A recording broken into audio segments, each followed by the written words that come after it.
Hello जी, नमस्ते। मैं बुजुर्गों की पाठशाला में आप सभी का स्वागत करती हूँ। एक माँ आपको सारे जहाँ को ढेर सारी दुआएं देती हूँ। आप सभी लोग सुखी व संपन्न होंगे। आज मैं बताने जा रही हूँ बड़ी बहू। इस संसार में बड़ी बहू का कर्तव्य लोग अक्सर नहीं समझते हैं। क्या है बड़ी बहू? बड़ी बहू एक माँ के समान है। तो जब छोटे भाई की शादी हो जाती है तो बड़ी बहू का कोई मूल्य नहीं रह जाता है। वहाँ पे सास ससुर जो होते हैं छोटी बहू करके अत्यधिक गुणगान करने लगते हैं। बहुत बुरा बर्ताव बड़ी बहू के साथ होता है, जबकि बड़ी बहू जो होती है पूरे घर की बागडोर संभाले रहती है। ऐसा सास ससुर ने कभी नहीं करना चाहिए। बड़ी बहू छोटी बहू के आने पर बड़ी बहू को बहुत प्रताड़ित करती है, गुस्सा भी करती है और हमेशा टोंटबाजी वगैरह सुनाते रहती है।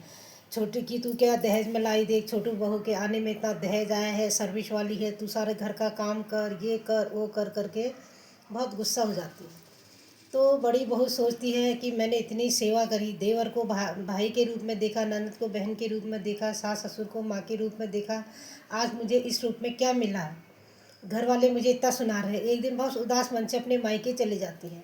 जब मायके चले जाती है तो वहाँ पर उसे भी बहुत दुख होता है कि मैं आ तो गई, लेकिन मैंने तो मन में ये सोचा था कि जाऊँगी नहीं करके मन। तो जब बड़ी बहू चले जाती है सीधे मायके, घर वालों को बताती भी नहीं है, सीधे बैग पकड़ती है, चल देती है 2 जोड़े कपड़े लेके। जब रात तो शाम होती है तो शाम को सब लोग आते हैं घर में, बड़ी बहू को नहीं पाने पर सब कोई दुखी हो जाते हैं। तो गाड़ी पकड़ते हैं सब लोग, उसके मायके चल देते हैं बड़ी बहू को लेने के लिए। वो बोलती नहीं है, चुप रहती है। तो एकदम सास जाके अपने बहू के कदमों में गिर जाती है, कहती है बेटा मैं तुझे नहीं समझ पाई, तू चल घर, तेरे बिना घर बहुत सुना है और बहुत बुरा लग रहा है। इतने में देरानी भी अपनी जिठानी के पाँव पकड़ लेती है। वो कहती है मैं तो सर्विस करती थी, आके टेबल में बैठ के तुझे रौब मारती थी। नहीं दीदी, आज से मैं ऐसा कहीं नहीं कभी भी नहीं करूँगी। आप घर चलिए सीधे, आपके बिना घर बहुत वीरान लग रहा है, अच्छा नहीं लग रहा है। हम मिलजुल के घर का काम करेंगे। ये करके फिर उसके आँख में आंसू आ जाते हैं, बैठ जाती है गाड़ी में, आ जाती है घर को मायके से। उसके भाई लोग भी देखे रह जाते हैं, कहते हैं दीदी आज रुक जाओ। कहते नहीं मुझे जाना है, मेरे ससुराल वाले मुझे लेने आ गए, मेरे लिए यही काफ़ी है, क्योंकि मुझे रहना तो वहीं पे है। मैं अपने कर्तव्य सब निभाए हैं, आगे भी निभाऊँ। इसी तरह से दिन समय चलते रहता है, बहुत समय हो जाता है। फिर तीसरा बेटा होता है, उसकी भी शादी करते हैं, उसकी शादी हो जाती है। जो सर्विस वाली बहू होती है वो तो ना पैसों से मदद करती है और ना काम करती है। उस समय सास ससुर जेठ सबको, देवर लोगों को ये आभास होता है कि हम बड़ी बहू का मूल्य कभी नहीं समझ पाए। आज हमें उसकी कीमत समझ में आ रही कि बड़ी बहू ने हमारे घर के लिए कितना कुछ करा। देखो उसने अपने हाथों में मेहंदी तक नहीं लगाई, काम करने में ही थी, दिन रात देखने में ही थी। जब लास्ट में देवर की शादी, उसने कहा मेरी बड़ी भाभी कहाँ है। तो बड़ी भाभी को तो इतना टाइम ही नहीं मिला सजने धजने में। फिर वो एकदम अपनी बड़ी भाभी के पाँव छू के उसको स्टेज पे ले आता है और कहता है ये है मेरी बड़ी भाभी माँ के समान, और माँ है मेरी असली। उनके अपनी माँ के पाँव छूने से पहले अपनी बड़ी भाभी के पाँव छूता है। वहाँ पे हर किसी के आंखों में आंसू होते हैं। ये देख के सभी लोग भावुक हो जाते हैं बहुत, कि देवर कितना अच्छा है कि अपनी भाभी की तीज पर रखती है। फिर वो कहती है भैया मुझे कुछ नहीं चाहिए, आपने अपने दिल में मेरे लिए इतनी कि माँ शब्द कहा, मेरे लिए यही बहुत है, खुश रहो करके आशीर्वाद देती है। यही है ज़िंदगी का सार।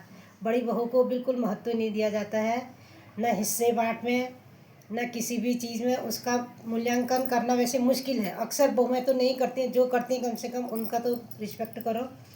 लास्ट में उनको प्रताड़ित किया जाता है, चाहे बड़ा बेटा हो या चाहे बड़ी बहू हो। बड़े बेटे को भी हिस्से के दावेदार आजकल नहीं बनाया जा रहा है।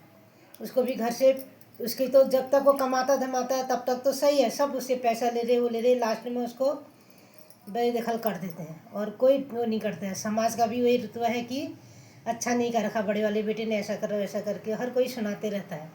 वो वहाँ से काफ़ी टूट चुका होता है बड़ा लड़का। वो कहता है मैंने घर के लिए इतना करा, आज न समाज को दिखता, न मेरे घर वालों को दिखता, न मेरे माँ बापों को दिखता है। वास्तव में नहीं दिखता, सब भूल जाते हैं।